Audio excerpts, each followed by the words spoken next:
Everyone, so আশা করি আপনার সবাই ভালো আছেন। সো গত 9টা এপিসোডে আমরা ক্রিপ্টোকারেন্সি ভেতরের রুট লেভেল ইঞ্জিনিয়ারিং এবং এআই এর সাথে তার ইন্টারসেকশনগুলো কি আমরা ব্রেকডাউন করেছি, রাইট? এবং আমরা দেখেছি যে ব্লক চেইনে ব্যাকএন্ডটা কীভাবে একটা ইমিউটেবল ডাটাবেস হিসেবে কাজ করে, এবং লেটস সে আপনার জিরো নলেজ প্রুফ কীভাবে ডেটা প্রাইভেসি সিকিউর করে ফেলে, কীভাবে আমরা শিখেছি কি আমরা কীভাবে একটা কোয়ান্ট মডেল দিয়ে আমরা অর্ডার বুক করে ডেটা প্রসেস করতে পারি। দেন আমরা শিখেছি কিভাবে আপনার ডেপিন উইচ ইজ ডিসেন্ট্রালাইজড সেই নেটওয়ার্কে কিভাবে আমরা গ্লোবাল জিপিইউ ক্রাইসিস সলভ করতে পারি। এগুলো নিয়ে আমরা আড্ডা আলোচনা করেছি, রাইট? সো আজকে আমরা চলে এসেছি আমাদের এই সিরিজে একদম লাস্ট এপিসোডে। সো আশা করি আপনারা আগে ভিডিওগুলো দেখেছেন। সো আজকের এপিসোডে আমরা আলোচনা করব এই Web3 আর এআই এর যে এন্ড গেম আছে সেটা নিয়ে। আমরা কিন্তু কোনো সিঙ্গেল প্রোটোকল বা থিওরি নিয়ে আমরা কিন্তু আলোচনা করবো না, আমরা বরং একজন সিস্টেম ডিজাইনার এবং একজন এআই ইঞ্জিনিয়ারের পার্সপেক্টিভ থেকে আমরা কি পুরো সিরিজে সমস্ত ডিস্ট্রিবিউটেড যেসব মেকানিজমগুলো আছে সেগুলোকে আমরা কানেক্ট করে আমরা বোঝার চেষ্টা করব যে আগামী 5 থেকে 10 বছরে এই টেকনোলজির দুনিয়াতে ঠিক কী ধরনের প্যারাডাইম শিফট হতে যাচ্ছে, রাইট? সো আমরা ফর এক্সাম্পল আমরা জানবো যে সিলিকন ভ্যালির মতো বড় বড় টেক জায়ান্টদের এই যে আপনার একচেটিয়া যেসব আপনার সেন্ট্রালাইজ এআই মনোপলি আছে ভার্সেস আমরা জানার চেষ্টা করব যে ওপেন সোর্স ডিসেন্ট্রালাইজড ইন্টেলিজেন্সের আসল যে যুদ্ধটা আছে সেটা কোথায়। ওকে, সো আশা করি পুরো ভিডিওটা আপনারা দেখবেন। যারা আমাকে চেনেন না, আমি Nabid from Berlin, from my channel Nabid in motion. So শুরু করা যাক। সো এই যে আপনার এন্ড গেমের যে ইনফ্রাস্ট্রাকচার আছে সেটাতে আমরা একটা ডিপ ডাইভ দিব। ওকে, সো আপনারা হাতে চা থাকলে কফি থাকলে আপনার সেটা নিয়ে বসতে পারেন, আমরা একটা ছোটোখাটো আড্ডা দিব এবং আড্ডার মাধ্যমে আমরা শেখার চেষ্টা করবো। ওকে, সো এই আর কি। আশা করি আপনারা ক্লান্ত না আমার মতো, আমি এখন রোদের মধ্যে আছি। সো ওকে, সো এখন বর্তমানে আপনার এআই রেভলিউশনের সবথেকে বড় যে আপনার থ্রেট আছে বা অ্যালার্মিং যে রিয়ালিটিটা আছে সেটা আপনাদেরকে একটু লক্ষ্য করতে হবে। আমরা প্রতিদিন এই যে মডার্ন যে আপনার এআই মডেলগুলো ব্যবহার করছি তা কিন্তু মাত্র কয়েকটা আপনার মেগা টেক কোম্পানির সেন্ট্রালাইজ ক্লাউড সার্ভারে আপনার হোস্ট করা। এর মানে হচ্ছে ইন্টারনেটে সম্পূর্ণ আর্টিফিশিয়াল ইন্টেলিজেন্সের চাবিকাঠি আদতে সিলিকন ভ্যালির গুটি কয়েক অথরিটির হাতে জিম্মি।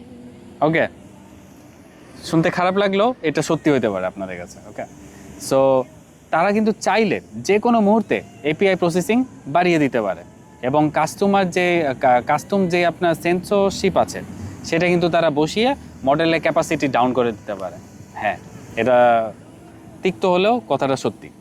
অথবা তারা কি করতে পারে, তারা কোনো নির্দিষ্ট রিজিয়ন বা আপনার দেশের ডেভেলপারদের জন্য অ্যাক্সেস আপনার ব্লক করে দিতে পারে, যাকে আমরা কি বলি the centralised knowledge monopoly. Okay, so ঠিক এই একচেটিয়া মনোপলিকে ব্রেক করতেই কিন্তু আপনার জন্ম নিয়েছিল কি মনে করেন ডিসেন্ট্রালাইজড ইন্টেলিজেন্স, রাইট?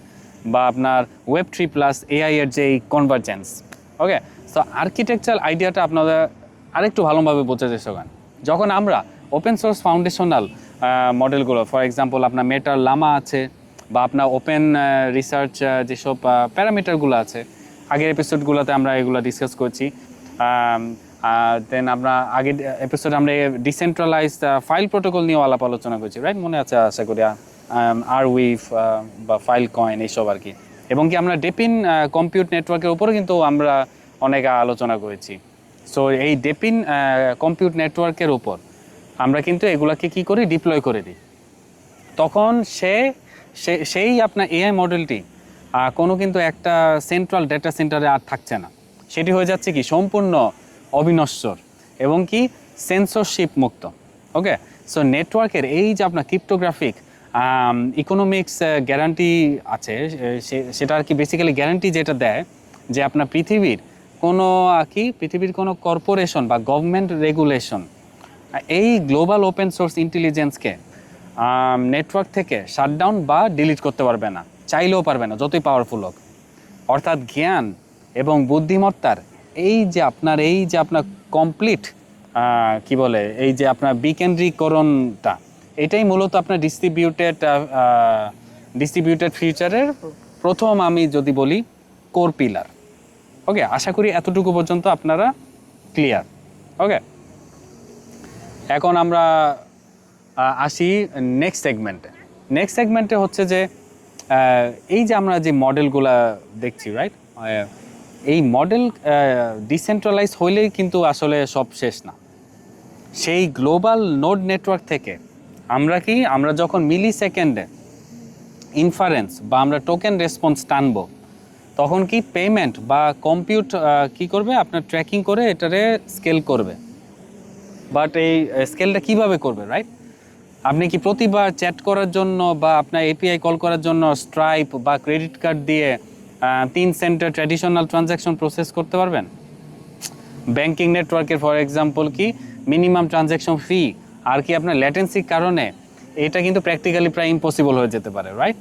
এখানে কিন্তু আপনার গেম চেঞ্জের সলিউশন হিসেবে কাজ করে কি আপনার ক্রিপ্টোগ্রাফিক মাইক্রো পেমেন্টস ফর আপনার HAI। সো এই HAI একটা রোল প্লে করে। সো এই যে আপনার ফিউচারের যে আর্কিটেকচারাল যে ডিজাইনটা আছে সেটা হবে অনেকটা এরকম যে আপনার স্মার্টফোন, ল্যাপটপ বা আপনার লোকাল স্মার্ট ডিভাইসে রান হবে কি আপনার ছোট কিন্তু অনেক পাওয়ারফুল এই আপনার HAI মডেল। ওকে, যেমন 4 বিটের কোয়ান্টাইজড লোকাল LLM যেসব আছে আর কি। সো এই লোকাল মডেলটি যখনই কোনো কি কমপ্লেক্স কাজের মুখোমুখি হবে যা তার কি লোকাল প্যারামিটারের বাইরে, ফর এক্সাম্পল, সে তখন কি করবে, নিচ থেকে ব্যাক এন্ডে গ্লোবাল ডিসেন্ট্রালাইজ কম্পিউট নেটওয়ার্কের সাথে সে কী করবে, কানেক্ট করে ফেলবে। ওকে, মানে দেখেন অপটিমাইজেশন লেভেল কোন লেভেলে চলে আসে। মানে আমার যতটুক দরকার আমি ততটুকুই তো রিসোর্স ইউজ করবো, রাইট? যখন আমার বেশি দরকার হচ্ছে তখন আমি হেল্প নিচ্ছি। বা যদি আমার মানে একটা কাজ করতে আমি খুব আমার যে ক্যাপাসিটি, সেই ক্যাপাসিটির মধ্যে আমি আমার কাজটা করে ফেলছি, তাহলে তো আমার বড় ভাইয়ের কাছে যাওয়া লাগছে না, রাইট? মেটাফরিক্যালি ব্যাপারটা অনেকটা এরকম। সো এখানে পুরা ইনফারেন্স গেটওয়েটা কি অপারেট হবে কি আপনার ক্রিপ্টো লেয়ার 2 বা কি আপনার লেয়ার 3 লাইটনিং নেটওয়ার্কসের মাধ্যমে। ওকে, সো আপনার লোকাল ডিভাইসের AI এজেন্ট প্রতি টোকেন জেনারেশনের সাপেক্ষে আপনার কি করবে, জেনারেশনের সাপেক্ষে আপনার এই যে আপনার সেন্টের 1000 ভাগের 1 ভাগ, অর্থাৎ কি আমি বলি 1000 ভাগে 1 ভাগ কত হতে পারে, ধরেন 0.0000 সামথিং $1। ওকে, এই সমমূল্যের ক্রিপ্টো মাইক্রো পেমেন্ট সরাসরি কিন্তু সেই প্রোভাইডার নোডের ওয়ালেটে 1 মিলি সেকেন্ডে স্ট্রিমিং পদ্ধতিতে আপনার সেটেল হয়ে যাবে। ওকে, সো মাঝখানে কোনো কিন্তু ব্যাংক নাই, কোনো সাবস্ক্রিপশন ফি নাই, কোনো ডেটা ক্যাশিং নাই, কোনো আপনার কোনো ট্র্যাপও নাই। ওকে, সো আপনি যতটুকু টোকেন কম্পিউটেশন আপনি কনজিউম করেছেন রিয়েল টাইমে ক্রিপ্টোগ্রাফিক লেজারে আপনাকে তার মাইক্রো সেটেলমেন্ট কিন্তু সাথে সাথে হয়ে যাচ্ছে। সো এটাই কিন্তু আপনার সম্পূর্ণ লো কস্ট এবং ব্লাইন্ড ইউটিলিটির ইকোনমি। ওকে, এখন এই পুরা সিরিজের নলেজ গ্রাফটা আপনি যদি একটু চিন্তা করেন, আপনার একটু রিক্যাপ করার চেষ্টা করেন, যখন আমরা এই 4টা কোর কম্পোনেন্ট আছে, এই কম্পোনেন্টকে আমরা যখন কি একটা সিঙ্গেল আর্কিটেকচারের মধ্যে মার্জ করে দিব তখন কি হবে এটা একটু চিন্তা করেন। সেই 4টা কোর কম্পোনেন্ট নিয়ে আমি এখন আপনাদেরকে কি বিস্তারিত একটা হালকার উপর ঝাপসা একটা ভালোই একটা আইডিয়া দিব। সো ফার্স্টের যেই আপনার লেয়ার হ্যাঁ, সেটা হচ্ছে আপনার কি ডেটা লেয়ার, এবং কি আপনার এই ডেটা লেয়ারে কিভাবে ব্যাপারটা কাজ করছে এটা আমি একটু বলি আপনাদেরকে। যে আপনার ফাইল এবং ডেটা সেট থাকছে সম্পূর্ণ কি আপনার বিকেন্দ্রীকৃত। ওকে, এবং IPFS লাস্ট ভিডিওতে আমি অনেক আলোচনা করছি, রাইট? সো এই যে আপনার IPFS আছে এবং কি আপনার আরভিভ আছে, এগুলার মতো আপনার secure decentralised storage. Then next যেটা হচ্ছে সেটা হচ্ছে আপনার এই কম্পিউট লেয়ার। সো আপনার কি মডেল ট্রেনিং এবং আপনার ইনফারেন্স প্রসেস হচ্ছে কি আপনার বিশ্বজুড়ে ছড়িয়ে থাকা deep in GPU node cluster, right? Then third যেটা হচ্ছে সেটা হচ্ছে আপনার সিকিউরিটি লেয়ার।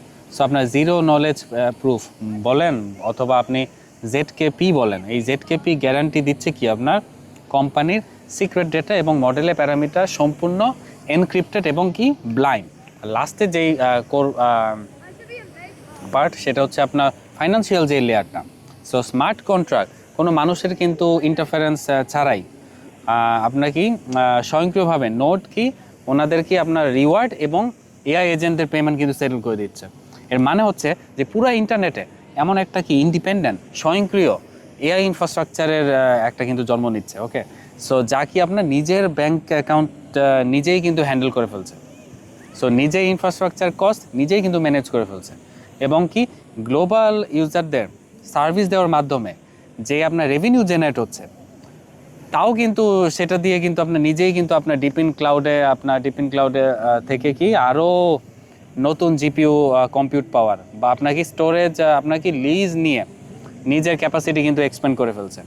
সো এটি কিন্তু আর কোনো কি সায়েন্স ফিকশন আর নাই এখন। ওকে, এটা হলো আপনার পিওর কম্পিউটার সায়েন্সের ইভলিউশন। ওকে, সো এই যে আপনার Web3 বা আপনার জেনারেটিভ ইনফ্রাস্ট্রাকচারের এই চরম ফিউশনটাই মূলত কি আপনার সেন্ট্রালাইজড বড় টেক কোম্পানিগুলোর একটা একচেটিয়া রাজত্ব ভেঙে তা কি করতে পারে একটা সম্পূর্ণ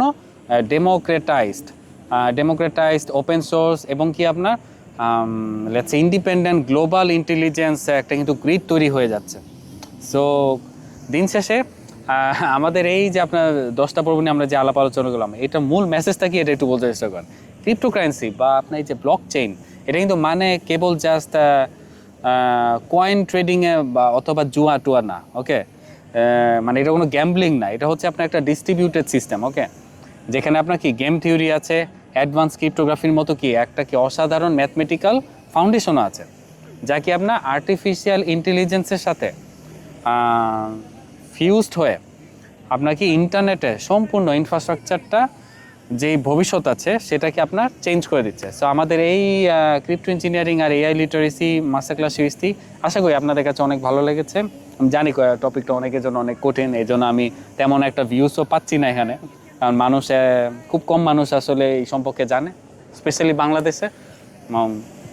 আমি আই হোপ বাংলাদেশিরাও এগিয়ে আসুক এবং এই ভিডিওগুলো দেখে তাদের যে কনসেপ্ট আছে সেই কনসেপ্টের যে গ্যাপটা আছে সেই গ্যাপটা তারা ফিল আপ করুক। ওকে, তাহলে আসলে ভালো ফিউচারের জন্য।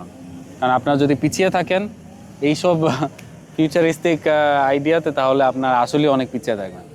ওকে, সো আপনার কমেন্টে আপনাদের অভিমত জানাতে পারেন কেমন লাগলো আপনাদের এই সিরিজটা, আর ভবিষ্যতে আপনারা নতুন কোনো প্লেলিস্ট দেখতে চাইলে সেটাও কমেন্ট করতে পারেন। আমি যদি দেখি এটা করা দরকার আমি ট্রাই করবো কভার করা।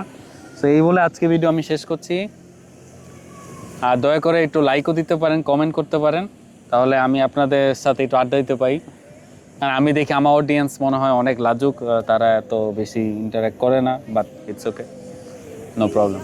ওকে, টাটা, bye bye, Nabid, peace out from ব্যালিং, টাটা।